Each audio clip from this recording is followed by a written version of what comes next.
Ok. Bonjour mes frères, bonjour mes sœurs. Que la grâce et la paix du Seigneur vous parviennent de partout là où vous nous suivez.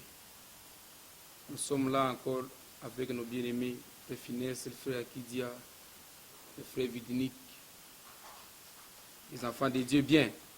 Nous sommes encore là à ce énième numéro de Oui et Amen. Nous voulons pendant quelques minutes partager la pensée du Seigneur. De quoi nous parlons aujourd'hui? Aujourd'hui, nous parlons sur les offrandes. Les offrandes, c'est quoi les offrandes et pourquoi les offrandes? Bien sûr, c'est un sujet assez vaste. On ne va pas terminer dans les quelques poussières de minutes que nous avons. Mais nous allons prendre ce que le Seigneur permettra à ce que l'on prenne. Retournons au commencement et lisons Genèse. Genèse chapitre 4. Et nous allons peut-être lire le verset en sautant un peu par-ci par-là. Nous commençons déjà même à partir du verset 3e. Genèse 4, 3. Au bout de quelque temps, Caïn fit à l'Éternel une offrande des fruits de la terre. Et Abel de son côté en fit une des premiers-nés de son troupeau et de leur graisse. L'Éternel porta un regard favorable sur Abel et sur son offrande. Mais il ne porta pas un regard favorable sur Caïn et sur son offrande. Caïn fut très irrité et son visage fut abattu. Et l'Éternel dit à Caïn, pourquoi es-tu irrité et pourquoi ton visage est-il abattu? Certainement, si tu agis bien, tu relèveras ton visage, et si tu agis mal, le péché se couche à ta porte, et ses désirs se portent vers toi, et toi domines sur lui. Voilà. Il y a plusieurs passages qui parlent des offrandes. On prend seulement celui-ci, faute de temps. Les bien-aimés qui me suivaient, c'est quoi les offrandes? Pourquoi des offrandes? La Bible répond bien à toutes ces préoccupations. La Bible nous parle de nos deux amis, Caïn et Abel. Ils ont tous deux fait des offrandes à l'Éternel. Et la Bible dit que l'Éternel a porté un regard favorable sur Caïn, premièrement, et sur son offrande, Dieu a porté un regard favorable sur Abel, sur son cœur, et puis deuxièmement sur son offrande. Dieu a agréé ce que Abel a fait, et il n'a pas agréé ce que Caïn a fait. Je pense dans les livres de Lévitique, quand Dieu donne la loi au sujet des offrandes, il dit à Israël, quand vous ferez une offrande à l'Éternel, que ce soit des prémices, des dîmes, actions de grâce ou quoi, j'en passe, vous devez le faire de manière à ce que cette offrande-là soit agréée par l'Éternel. Faire l'offrande, c'est une chose.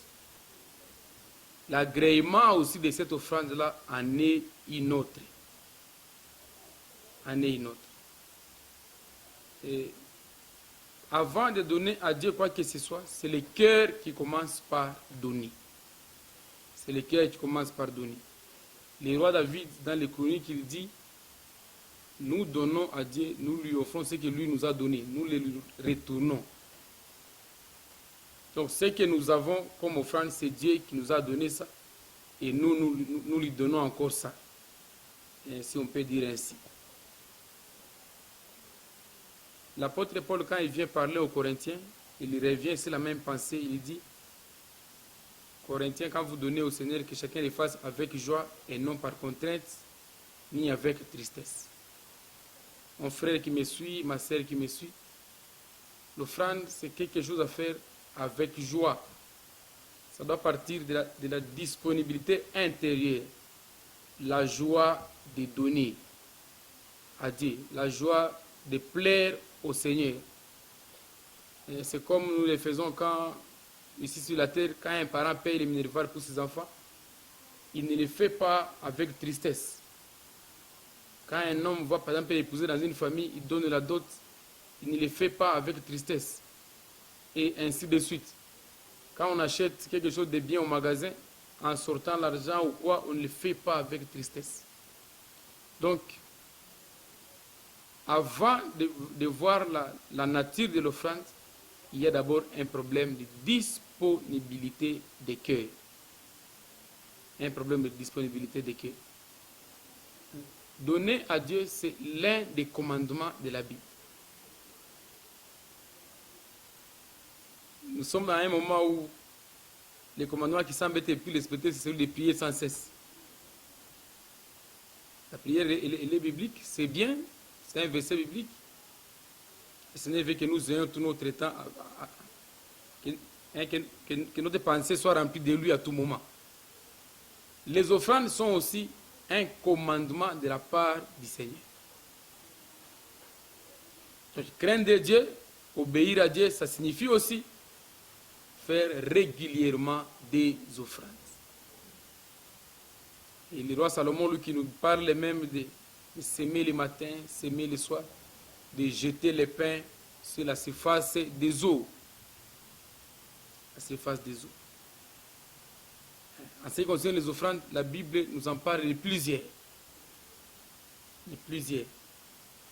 Il y a les dîmes, il y a les actions de grâce, il y a les prémices, il y a le vœu, il y a les Galates 6:6, il y a des aumônes, ainsi de suite.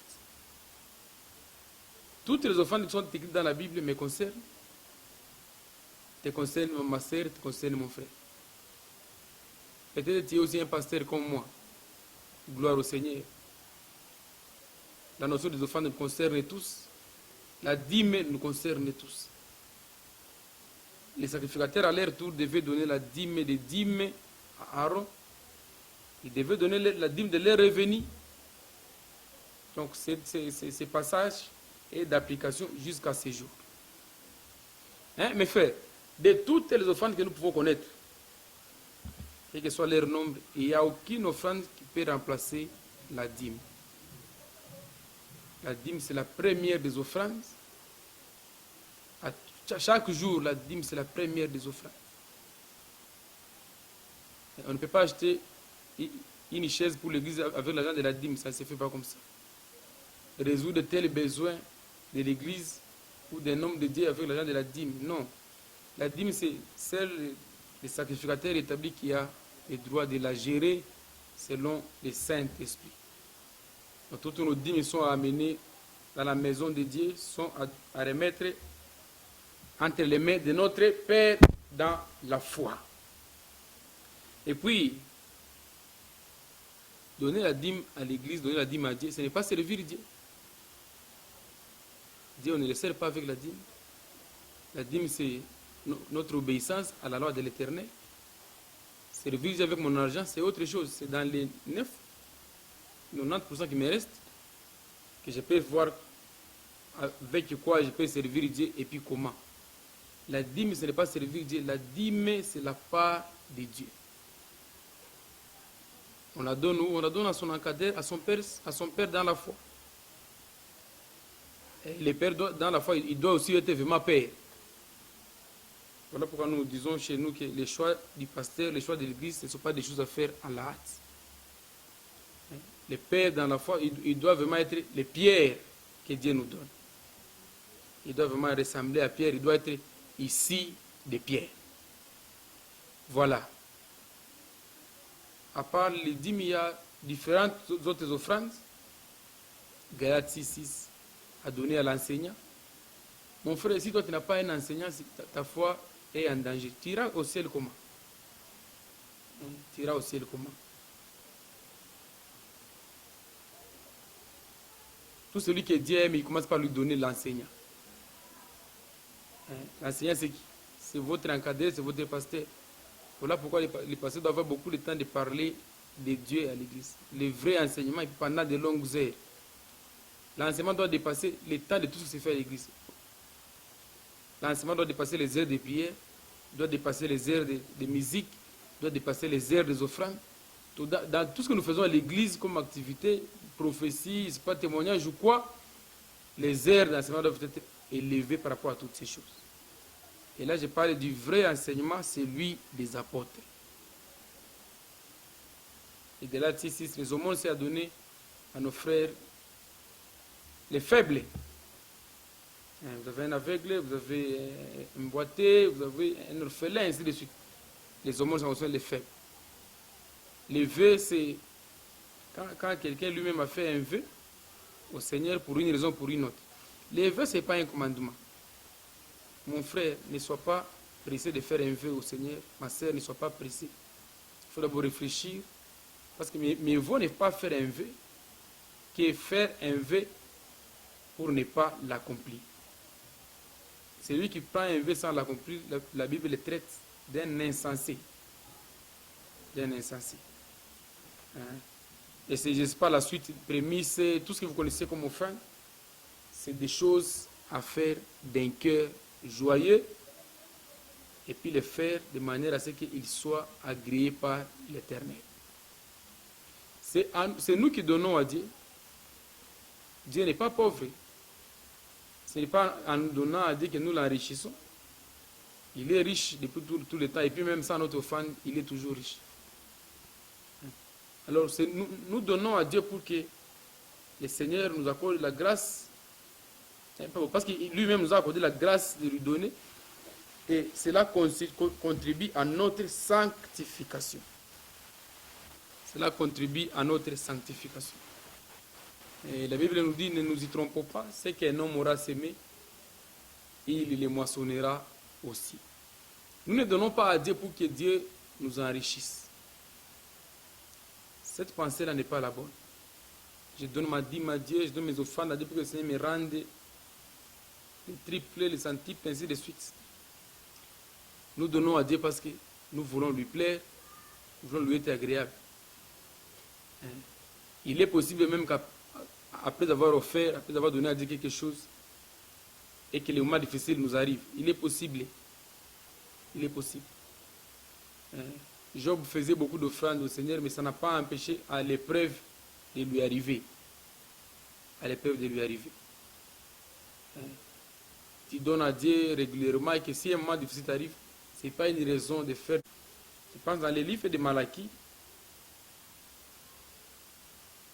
Bon, qu'est-ce que nous donnons à Dieu? Nous donnons à Dieu d'abord le temps.